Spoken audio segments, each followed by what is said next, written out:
Greetings once again, my friends. I am Drak, and welcome back to Drak Reviews for another check-in, I'm afraid. While I do have a formal review set up for Horizon and a couple of other things set up, we've got a lot of reviews to get to. Today is a bit of a check-in because, well, I'm pretty sure I'm not going to be able to complete it by the time its formal review happens, but I at least wanted to give you guys some feel of where I'm standing with the game thus far, and this is for Legend of Zelda Breath of the Wild, the launch game for the Switch that basically sold the Switch, at least as far as I'm concerned. Now, I know a few people who have been discussing this with me via Twitter and Facebook and all that fun stuff are pretty much set on where I'm going to be standing with my check-in. I actually am going to surprise you a little bit. So, my first hour, which is on the Drak Tries, it wasn't bad. I liked what I was playing. I liked some of the premises there. Unfortunately, I was just a little disappointed with, how short the shrines were and waiting to see when I would get my first ever dungeon. I've since learned a lot more about the game, and unfortunately, aside from the Divine Beasts, which I guess are on their kind of own mini dungeons, I haven't really come across one in my questing just yet. A lot of my stuff has just been out in the open world trying to catch up to all of the food benefits and all that stuff that you need to get. But there really isn't a dungeon, so to speak, in Breath of the Wild, and that's been a personal frustration for me.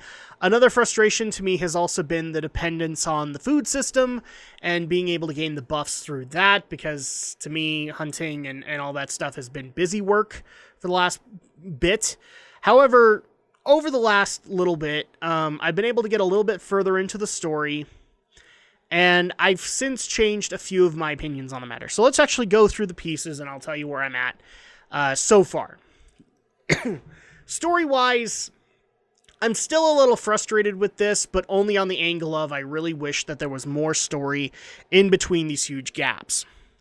I've been able to see a couple of story segments by this point. I get what I'm supposed to be doing, which, for those who don't know, wow, I'm kind of surprised. You wake up from a Shrine of Resurrection and immediately find out that you have no memories, you don't know what's going on, and are later brought to the attention that you used to be the hero that would defend Princess Zelda.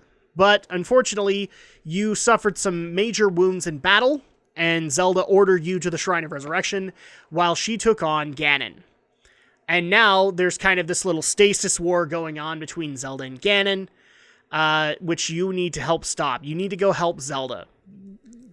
Raise your hand if this doesn't sound familiar from any other Zelda game. That's why I'm being as vague as I can with it, is because this is pretty much what we've been doing for the longest time. We've been saving Zelda from Ganon. I'm not saying that it's boring by any stretch, but it's something that we've already seen before.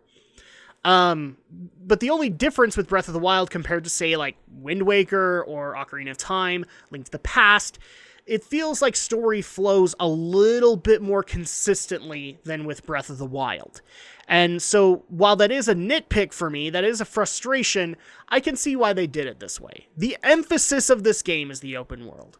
So at that point, I'm not necessarily all that mad about it. I will say one thing that I'm mad about with the story. We'll get to that in a little bit.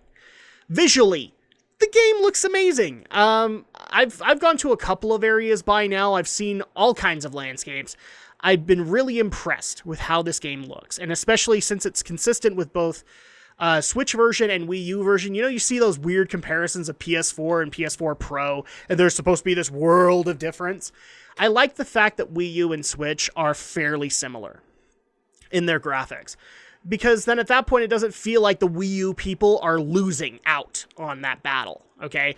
Just because they made the decision, they're not going to go and buy a Switch, they don't feel like they're being punished for it. That's always how I felt with, PS4, PS4 Pro, or another example that I can think of was when Square Enix did the Final Fantasy XIII Xbox and PS3 comparisons, and the PS3 version always looked better. I always thought that was dumb. And it's just because, oh, look, Xbox owners, we want to bring you into this, but your game looks like crap. So you might as well just get a PS3.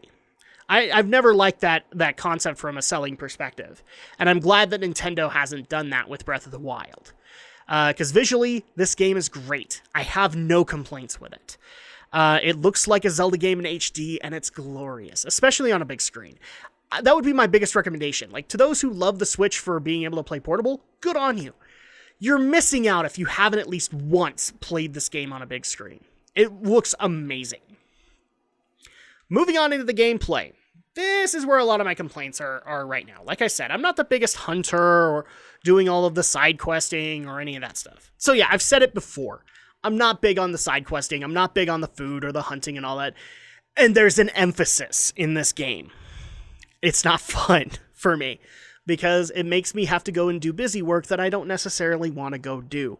And I know a lot of people have come out to me and just said, well, but that's the way the game is. And I get that.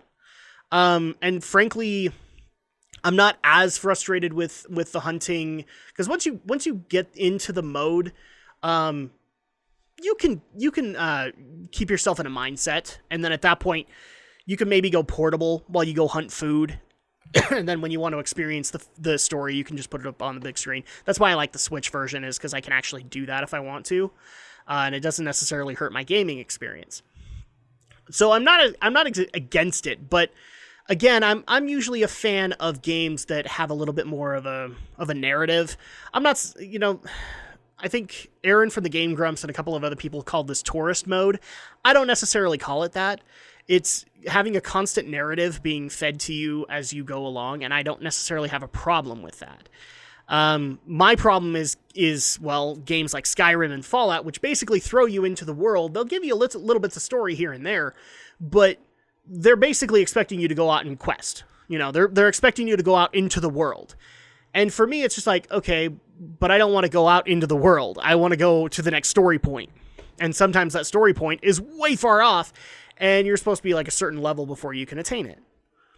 I don't care. I'm going to go do it. And then I'll get frustrated when I'm too under-leveled or whatever. So, while it's nitpicky, I don't necessarily hold as much of a grudge as I thought I would here for the gameplay systems. I think they work. I think they do exactly what this game was supposed to do. Bring it back to the open world mechanic, and I think that's been done fairly well. Audio. Here's where my complaint comes in. See, I used to have a beef with the gameplay. I now have a beef with the audio. And it's simply because of this. Excuse me.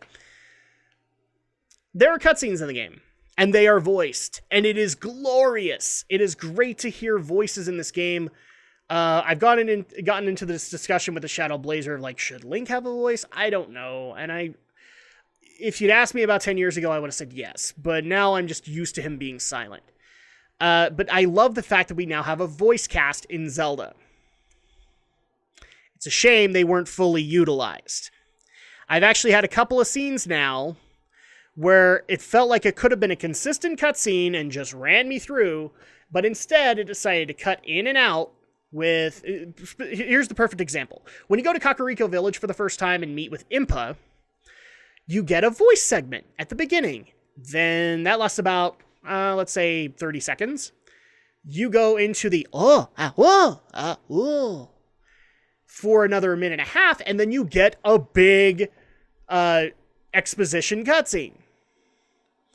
And my question, I'm going through that is, why didn't you voice her the entire time and had the cool camera pans and all that?